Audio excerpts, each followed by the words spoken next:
Hello, History 1010. It's Mr. Cruz. It is February 26th, Sunday afternoon. So I want to touch base with you on what we're doing right now.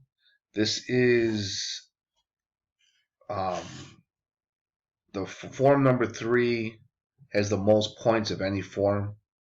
I want to make sure that we know what's going on and what's expected of us. Again, online classes, we know they have a lot of conveniences, but one thing, maybe it's tough on online classes.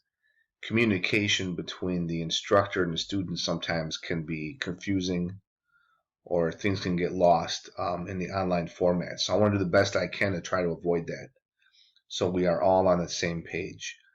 Okay, so forum number 3. Well, the good thing about forum number 3, you have practically a whole month. Okay, that's good because it gives you plenty of time. It's bad because it's really easy to blow stuff off. Oh, I got a whole month. Then the next thing you know, you got 3 weeks. Then the next thing you know, you got 2 weeks. Then the next thing you know, you only got a week. And it's a lot of work. So you definitely don't want to procrastinate here. The midterm, let's go over it again. This is all in the syllabus as far as when the due dates are. We need to be done with our midterm and our presentation by March 24th. That timer will be set for 11:59 p.m. on March 24th. So let's look on Blackboard here. Sorry, that was something else. If you go to your discussion board, and let me go to student view. So it looks like this is how it should look to you. Sorry, I'm going to go back. Discussion board. Okay, here's the midterm. The directions are here. I spelled it out the best I can in steps. And don't feel bad if you don't understand the directions. You know, some people can read this and they're cool, makes sense, and they just roll with it. I never hear from them. If you need the confirmation or you just want to make sure, please email me, please call me. That's what I'm here for. I try to do the best I can to communicate like we in a regular class. It would be easy. Just raise your hand and ask me. But, you know, this is going to require an email or a phone call. I'm happy to do that. So you're going to read the next article in the book. Now, the thing with the bookstore, I apologize that we're short on books. I don't know what happened, but according to my last phone conversation, they got them in. The books should be there. If you had a problem with the books, please, if you still have a problem with the books, please let me know. You're going to read The Future of Europe, Coping with Crisis. And again, we're not in class together. If you read this and you're confused or you don't understand something, please ask. Again, email, call. That's what I'm here for. So you're going to write a 3 to 5 paragraph essay that summarizes, explains the main concepts. You did this before. Be sure to respond to questions posted by your colleagues. Now, you have a minimum of 10 posts. Some of us seem to be a communication issue on this. 10 posts. One of them includes your original post when you post your summary. So you got 9 to go. Now, those 9 can be a combination of you responding to a colleague's post or responding to something that one of your classmates posted to your summary. A total of 10. Your original post counts as 1. Second part of the midterm, you're going to watch this frontline episode. This is part 1. We'll be doing part 2 later in the class. But for the midterm, all you got to worry about is part 1. Click on this. Just watch it. I thought it was pretty good myself. Write a 3 to 5 paragraph summary of the episode. The episode should summarize what it was about. It should prove to me that you watched it. Then you are going to have the role of a teacher. You're going to ask 3 to 5 questions based on this episode. Your colleagues will respond to these questions. And then you interject. And of course, you guys have been doing a pretty good job on disagreeing respectfully. I've really enjoyed reading your comments. You're a good class. And, as to be expected, we have different opinions on things, and that's fine. But we're definitely, from what I've read so far, being respectful and courteous to our classmates. So that's 10 posts for this one, too. 20 posts total. 10 for part 1, 10 for part 2. Okay, and again, if any of this doesn't make sense, let me know. Now, it usually ends up being my favorite part of the class, the student presentations.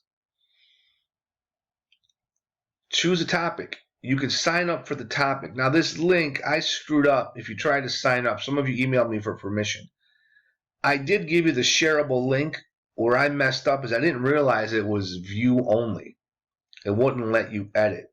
In other words, it wouldn't let you sign up. I believe I corrected that issue. So I believe now if you click on this, you shouldn't have to ask me for permission to sign up. If that's still not working for you, please let me know. I believe I corrected my mistake. On your topic, pick something that you're interested in. Pick something that you're passionate about. You know, we all tend to do a better job on something if we like it or if we're generally interested. Once a topic is gone, though, it's gone. So it's first come, first serve. I will approve it. So make sure I approve it. There's a column where I can approve it. Let me see if I can open this. Okay. So you put your last name here, first name, your email address. This is so it's easy reference for other people and myself. Your topic. Now, then I will put yes or no here. If you see a yes, go ahead. That means I approved it. If you say no, please pick another topic. We just want to avoid, I'm a big sports guy. I'm glad spring training, Tigers are in spring training right now. I'm looking forward to opening day. But it's not really relevant to this class. So we're kind of like sports and like entertainment, right? I think I heard the Oscars are on tonight. Not something we're going to write about in this class. So kind of avoid sports, entertainment, pop culture stuff. Let's have something that's relevant to what's going on in the world politically, socially, etc. Sometimes some topics, if you cover a different angle, we can have two students under the umbrella of the same topic, but maybe they're focusing on a different issue about it. So that's cool. Let's say somebody picked global warming, and somebody wants to prove on their presentation that global warming is complete fiction. There's no such thing. And another person wants to do global warming, and they want to prove how it's real, and we need to do something about it. That would be fine. That would actually be cool to, compare and contrast the two presentations. So if you're going to take a certain angle on something, maybe we can have two separate topics. That works out really nice sometimes. But the exact same topic where, if you're both going to prove that global warming does exist and we need to do something about it, one of you would have to change to a different topic. I hope that makes sense. So sign up, fill this out, and get rolling on your student topics. My opinion is my favorite part of the class. The topics are usually really good. I gave you 3 examples here. These are from some former students, and they did give me permission to show their videos. So this is a former Madonna student. She did a great job here. I'm not really sure what she used, but if you know, she has animations here. She did a really good job. What I like about the student presentations is most of the time students make better videos than I do. I'm just using something very simple. I think I mentioned in one of the beginning videos. I really like Screencast-O-Matic myself because it's easy, it's free. I pay for the extra because I teach a lot of different classes. But you don't have to. You just get Screencast-O-Matic. It puts this frame around your computer.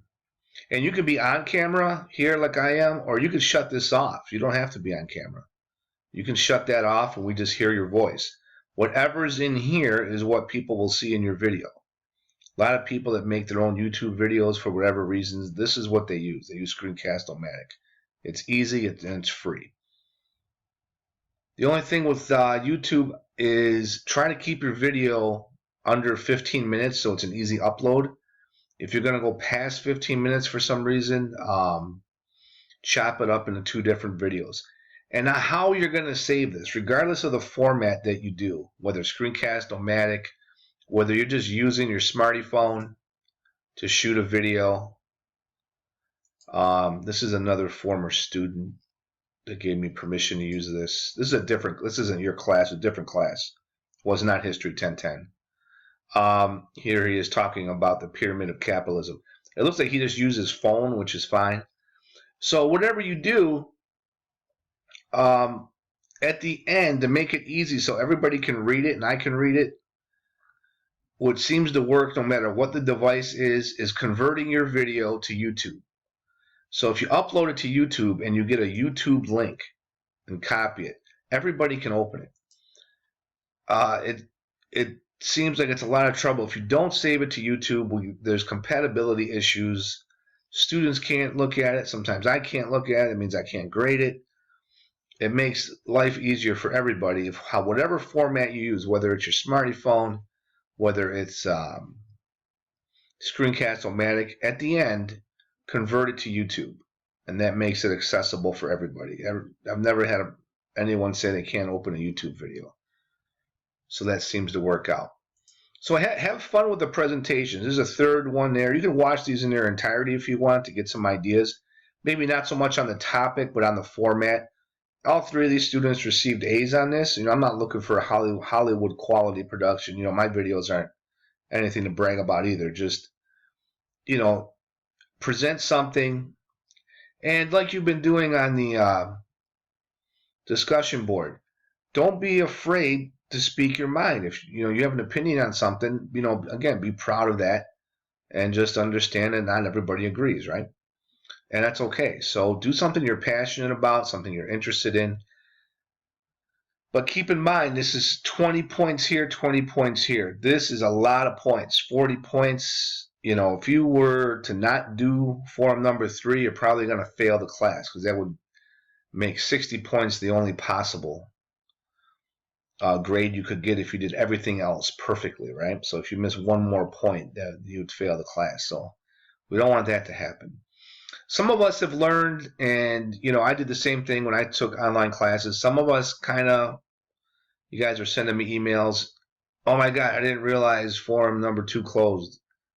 I forgot, or whatever, or I never did get my book. Okay, it happens. The way the class is set up, and this is on purpose, there's not a ton of points in the first 2 forums. So if you made a mistake, you procrastinated, you never got around to getting the book, maybe you forgot about the due date, whatever. Up until this point, you got off cheap. Maybe you lost 5 points if you missed one discussion board. This isn't going to have that luxury, right? By now, you should kind of see how things are working. You should know you got to get this done. And please do not get a 0 on either one of these because they're 20 points each. It's a ton of points. Remember, we only have 100 points total for the class. If my directions don't make sense, please ask. That's what I'm here for. So good luck. I hope it goes well. You got a whole month. If you do a little bit each day, very easy, very low stress. If you wait till the last minute, you are going to be stressed. So good luck. Enjoy this Sunday, and I'll talk to you later. Bye-bye.